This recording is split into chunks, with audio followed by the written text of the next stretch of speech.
네, 반갑습니다. 3월 2일 목요일 마감 시황입니다. 자, 코스피는 상승 마감을 했는데요. 코스닥은 하락 마감이 됐습니다. 2차전지가 조금 내려가면서 분위기가 조금 다운되었다라고 볼 수 있을 것 같아요. 2차전지가 이제 워낙 시총 상위권에 포진되어 있다 보니까 얘네들이 내려가면 코스닥은 좀 하락할 수밖에 없었겠죠. 자, 이렇게 개별주들이 조금 내리게 되면은 변화가 또 생기게 되죠. 대형주 쪽으로 좀 자금이 이동을 한다든지 아니면은 다른 재료가 있는 종목들 쪽으로 자금이 또 이동하는 그런 모습이 좀 나타날 수가 있습니다. 그래서 오늘은 중국 관련주들이 상승세를 보이면서 그쪽으로 자금을 좀 빨아 당기는 그런 모습이 좀 있었고요. 2차전지는 상대적으로 많이 올랐다는 인식이 있어서 차익 매도가 또 나타나지 않았나 생각이 듭니다. 자, 수급 동향에서는 금융투자는 매도를 좀 했고요. 외국인들은 순매수를 유지했기 때문에 이 상태로는 뭐 나쁘지 않다라고 판단될 수 있겠는데 뭐 좀 지켜보긴 해야 될 것 같아요. 자, 시장을 한번 보도록 합니다. 차트상에서 보시면은 오늘 양봉이죠. 윗꼬리가 달리긴 했습니다만 윗꼬리 잘라버려요. 무시하셔도 될 것 같고요. 이렇게 그냥 올라왔다 보시면 될 것 같습니다. 이렇게 올라왔으면 양봉 포지션 나쁘지 않죠. 2440포인트대에서 저항을 살짝 만나는 모습이기 때문에 들어오는 모습이 있었는데 뭐 크게 부담은 없고요. 대신에 오늘 장중에 변동성이 좀 제법 있었어요. 이게 보시면은 아침에 떴죠. 그다가 훅 떨어졌죠. 다시 올라갔다가 다시 내려오고 뭐 이렇게 되거든요. 저점 지지 라인을 일단 잡아줬죠. 2420이었죠. 2420에서 25포인트 유지가 좀 된 모습이고요.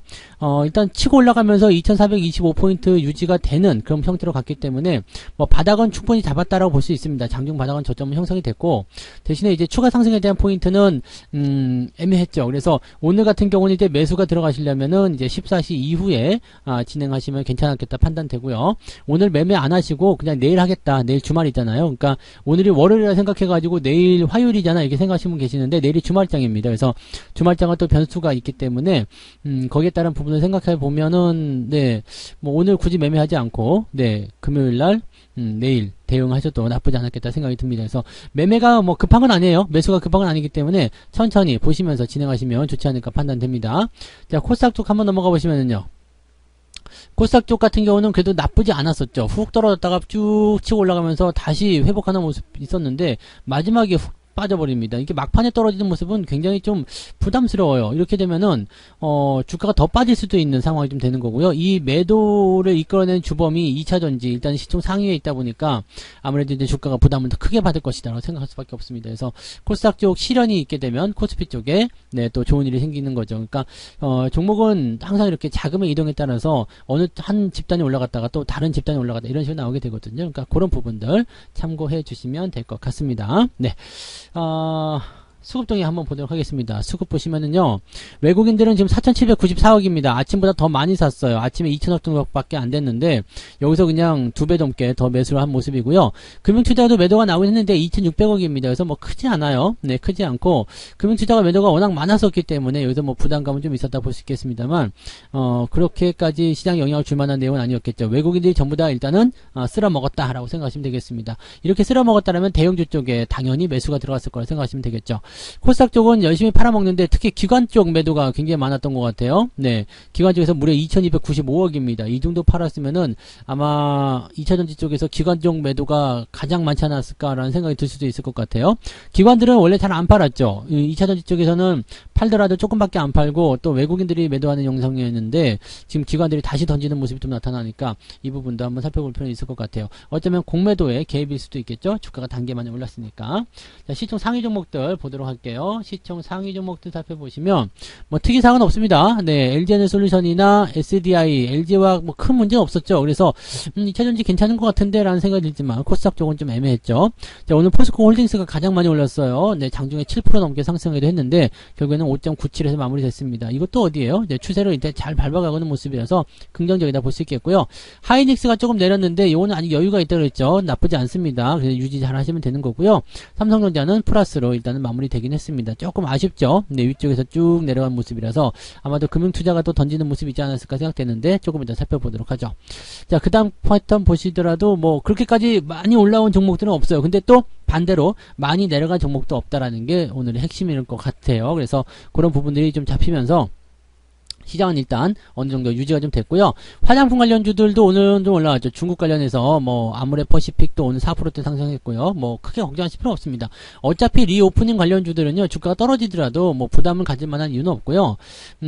여기서 이제 강원랜드 같은 경우 얘기가 또 나올 수 있죠. 리오프닝인데 이건 왜 이래요? 라고 할 수 있겠는데 괜찮아요. 네. 뭐가 괜찮습니까? 많이 떨어졌는데요. 자, 과매도 들어갔기 때문에 조만간 반등이 나올 거예요. 근데 중요한 거는 과매도고 반등이 중요한 게 아니에요. 실적이 계속 증가하게 될 겁니다. 뭐 예년의 수준을 당연히 찾아갈 거라서 정상화된 모습을 보게 될 텐데 그게 이제 이번 이제 1분기 끝나가잖아요. 이제 수치상으로는 뭐 당연히 볼 수밖에 없는 내용이거든요. 근데 물론 그거 가지고 뭐 예상치보다 뭐 적게 나왔네 어쩌나 할 수 있겠지만 폭발적으로 실적이 증가하고 정상화되는 속도가 빠르게 나타나는 것은 우리가 확인할 수 있을 겁니다. 이거는 뭐예요? 주가가 떨어지면 떨어질수록 자, 정상화된다. 그런데 좋아질 것이다. 라고 생각되는데 주가는 많이 떨어졌어요. 저평가죠. 그러니까 반등이 나올 때 매수하면 됩니다. 이런 것들은 걱정하지 않으셔도 되고요. 자, 오늘 뭐 모두 투어라든지 이런 것들 상승세 계속 이어지고요. 전반적으로 리오프닝 관련주 괜찮았습니다. 휠라홀딩스가 지금 살짝 미쳐있는 것 같은데요. 얘가 미치는 건가? 네, 뭐 아무튼 매수 꾸준하게 계속 들어오고 있고요. 48,000원대, 40,000원대 회복을 해줬다는 게 굉장히 중요한 모습일 것 같아요. 네, 추가 상승 또 기대를 해보시면 될 것 같고 오늘은 항공주도 올라오죠. 네, 다 괜찮습니다. 그래서 분위기 나쁘지 않으니까 적당히 보시면 될 것 같고요. 자, 코스닥 쪽 넘어가시면은요, 여기가 좀 문제가 됐어요. 에코프로비엠이 지금 3.97입니다. 이게 갑자기 훅 떨어진 것 같은데 지금 5일선 깨졌죠. 그동안 한 번도 나오지 않은 5일선 이탈입니다. 이거는 추가 하락을 무조건 볼 수밖에 없는 내용 보셔야 되겠죠. 저 같으면 오늘 팔았을 것 같아요. 자, 14시가 넘어가면서 코스닥 하락한 주범으로 얘네들이 나오게 되는 거고요. 물량을 한 방에 쏟았을 것이다 판단됩니다. 요거 있고요. 그 다음에 LNF, 그 다음에 에코프로 이런 종목들이 전부 다 주가 하락으로 연결됐습니다. 뭔가 대단한 악재가 나왔을까요? 특별하게 뭐 테슬라가 악재를 보았다든지 뭐 그런 거 아닌 이상은 네, 그럴 일은 없을 것 같은데 지금 주가가 왜 빠지는 거야? 라고 본다면 특별하게 나오는 악재는 없잖아요. 그죠? 그렇다는 것은 차익 실현입니다. 그래서 이 차익 실현에 대한 물량이 나왔을 것이다 라고 판단할 수밖에 없기 때문에 지금 보시면 뭐 기관들이 계속 팔고 있고요. 네, 이 정도 물량이 나오니까 받아주는 게 없으면 일단 빠질 수밖에 없겠죠. 그러니까 그런 식이다 보시면 됩니다. 근데 에코프로는 아직도 5일선 위쪽이라서 한번 더 볼래요? 이렇게 하셔도 뭐 괜찮을 것 같긴 합니다만 네, 좀 주의는 하셔야 될 것 같죠. 자, LNF 역시 마찬가지요. 네, 요것도 쭉 밀리는 모습. 그 다음에 천보 같은 경우도 3%대 하락. 2차전지의 실현이 다시 오게 된다면 대형주 쪽에는 기대감이 좀 생길 수도 있습니다. 그래서 변화는 좀 그렇게 나올 수 있고요. 코스닥 시총 상위가 일단 일제히 다 밀렸어요. 올라간 게 거의 없습니다. 그래서 이 부분들이 이제 시장에 부담을 줬다 보시면 되고요. 뒤로 넘어가도 뭐 성인 하이텍이 오늘 강하게 올라간 거 제외하고는 특이사항 없죠. 메디톡스도 오늘 많이 올랐네요. 11%대. 이 정도 올라갔고 나머지 것들은 뭐 다우데이터도 지금 내려가고 있어요. 그래서 변화적인 부분들은 일단은 그렇게 나오고 있다. 오늘 파라다이스는 조금 올라왔네요. 네, 분위기가 좀 개선되고 있어서 괜찮아 보이긴 합니다. 자, 뭐 그런 정도고요. 네, 개별주들 움직임도 한번 보도록 하죠. 오늘 상승률 상위 쪽에는 어떤 종목이 있었을까요? 디알텍이 상한가, 일성진약, 꿈비가 오늘 상한가 들어가 버렸네요.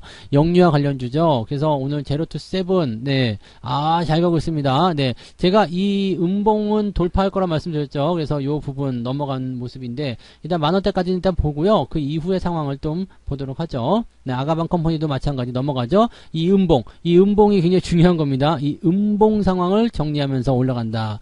자, 이런 거는 이제 조금 더 갈 수도 있을 것 같아요. 뭐 영유아 대책에 대한 부분들은 어차피 뭐 중국의 어떤 경기 부양이라든지 이런 쪽에서도 반드시 다뤄질 것이기 때문에 조금은 더 가야 된다 보셔야 될 것 같아요. 양회에서 나오는 부분이기 때문에 다음 주 초반부까지도 갈 수 있다 생각됩니다. 그래서 그 정도까지 한번 보죠. 뭐 메디앙스도 오늘 23% 얘도 미쳤구나. 얘도 그동안 네, 심술궂게 있어가지고 많이 올랐네요. 아무튼 이런 종목군들이 오늘 상승을 좀 했고요. 미래컴퍼니도 상한가 마감이 좀 됐습니다. 한샘은 19% 그대로 상승 유지됐고요. 55,000원이었죠. 그러니까 더 올라가기 좀 어려워 보이긴 하는데 아무튼 요 정도 올라왔습니다. 그래서 전반적으로 뭐 좋은 것들은 또 아주 좋았다 볼 수 있을 것 같아요. 상승 포인트도 오늘 3.3% 괜찮네요 라고 볼 수 있겠죠. 자, 하락률 같은 경우는 어땠을까요? 바이오 인프라가 하한가를 들어가 버립니다. 이거 아까 전에 말씀 한번 드렸는데요. 네, 주가 밀리기 시작하면은 팔아먹을 필요성이 있다는 거. 뭐 셀피 글로벌, 유전, 뭐 알파홀딩스 등등등 주가 떨어진 모습들이 있고요. 하락도 2.6%네요. 이게 제법이네요. 그 상승 쪽도 많이 뭐 3. 아까 5%였나요? 3.3%? 뭐 그런 나왔는데 지금 상황이면은 네, 거의 비슷한 상황이잖아요. 상승률 어떻게 됐어요? 상승률 상위가 3.3%. 그다음에 하락률 상위가 2.6%였죠. 그러면은 한 0.5에서 0.6 정도 오늘 계좌 상승률이면 적당하지 않을까 싶네요. 그래서 한 0.5 정도, 0.6, 0.5에서 0.6 요 정도 계좌 상승률 가지고 있으면 오늘은 그냥 적당히 잘했다 생각되고요. 제가 보기에는 포트폴리오 구축을 조금 잘하신 분들은 1% 넘는 상승률 오늘 그냥 무조건 기록했을 것 같아요. 그래서 그런 부분들 보시면 될 것 같고 문제는 이제 오늘 같은 날 수익이 안 날 수도 있겠죠. 왜냐면은 이 중소형주 쪽에 또는 이제 2차전지 뭐 이런 거 갖고 있으면 오늘은 계좌가 완전히 많이 깨지는 모습이 있을 수도 있습니다. 그래서 그런 정도 참고만 하시면 되겠습니다. 종목 따라서 계좌의 변화가 생기는 거니까 그런 부분들은 참고하셔야 되겠죠. 자, 어쨌든 2차전지는 조심하셔야 됩니다. 자, 그리고 매매 동향 봅니다. 기관 쪽 움직임은 레버리지 매수가 들어왔네요. 삼성전자 팔았고요. 에코프로 BM, 카카오, LNF 생각보다 많이 안 판 것 같은데 금융투자인가요? 금융투자 쪽에서는 2차전지 쪽 매수가 들어왔어요. 오히려. 그 다음에 다우데이터, 레인보우 왜 이런 거 사는 건지 모르겠네. 근데 에코프로비암하고 LNF 이런 것들 매도는 있는데 물량이 많지가 않습니다. 많지 않아요. 그럼 기관 쪽 물량이 아닐 수도 있다는 얘기가 될 수도 있는데 지금 실제적으로 보면은 LNF나 에코프로비암 매도가 있지만 실질적으로 그렇게까지 많은 물량은 아니거든요. 부담될 만큼. 그러면 요 정도는 좀 네, 봐야 될 것 같은 생각이 좀 들어요. 그 다음에 레버리지 샀다는 것이 좀 특이한 부분이 되겠죠. 그래서 이쪽 한번 보시면 되고 2차전지 쪽 매수가 있다는 거. 네. 그럼 외국인 쪽 넘어가 볼게요. 외국인들은 어땠을까요? 삼성전자를 일단 1,500억 매수가 들어갔어요. 네. 이 정도는 들어와 줘야죠. 그래서 그 다음에 자동차나 뭐 이런 쪽 매수가 들어가 있고 LG엔솔루션 뭐 이런 쪽 매수가 들어가 있습니다. 에코프로비엠 매수가 있었어요. 네. 그럼 뭐지? 개인들이 팔았다는 건가? 네. 순간적으로 훅 떨어지는 이 물량들은 그렇게 많은 물량이 아닌데 받아주는 움직임이 없었을 수도 있죠. 왜냐면 나는 이만큼 팔 거야 라고 조금밖에 내지 않았는데 받아주는 사람이 없어. 그러면은 주가가 떨어질 수밖에 없는 상태. 지금 너무 높았구나. 너무 높은 가격이구나 생각을 했을 수도 있을 것 같아요. 지금 상황을 보게 되시면 하이닉스 매도가 있고 뭐 레버리지 매도가 있고 뭐 이렇게 되어 있는데 외국인 쪽 입장에서는 일단은 관여하지 않고 있는 느낌이에요. 왜냐면 외국인들 같은 경우는 2차전지 쪽은 한 번씩 팔아먹은 모습들이 있었기 때문에 뭐 여기서는 더 관여하지 않겠어 라는 생각으로 갔을 수도 있었겠죠. 자, 대신에 뭐 레버리지 쪽 포지션과 고버스 포지션이 또 같이 나왔네요. 그러니까 이거는 네, 해칭 이라고 보셔야 될 것 같죠. 레버리지 팔면서 고버스도 같이 파는 전략. 이렇게 되면은 일단 외국인들 입장에서는 그 주가가 더 내려가는 것은 일단 마음에 안 들어하는 것 같아요. 어느 정도 잡아놓고 가자라는 식으로 할 것 같고요. 그 상황 속에서 이제 충분히 지수를 올리기 위한, 지수를 방어시키기 위한 그런 자금들이 종목들에게 들어갔을 것이다 라고 생각하시면 되겠습니다. 뭐 이렇게 따지고 보면은 2차전지가 변동성은 좀 겪었지만 좀 더 지켜보긴 해야 될 것 같네요. 일단 뭐 대량적으로 매도가 나오고는 있습니다만은 네, 그것이 이제 그동안 들어온 개인들의 물량들을 네, 어떻게 한 번에 뒤집어 엎을 수 있는 그런 내용은 아닌 것 같아요. 그래서 조금 더 지켜보시는 게 맞을 것 같다 생각됩니다. 네, 그 정도고요. 오늘 시장은 뭐 그래서 코스피 지수 상황만 봐서는 나쁘지 않아요. 지수가 올라가면 분위기도 살아납니다. 그래서 대형주가 반등하고 지수가 올라가고 이렇게 분위기가 형성되면 분위기도 좋아지고 매수세도 같이 늘어날 수가 있겠죠. 그래서 거기에 대한 기대감도 조금 가져볼 필요는 있겠습니다.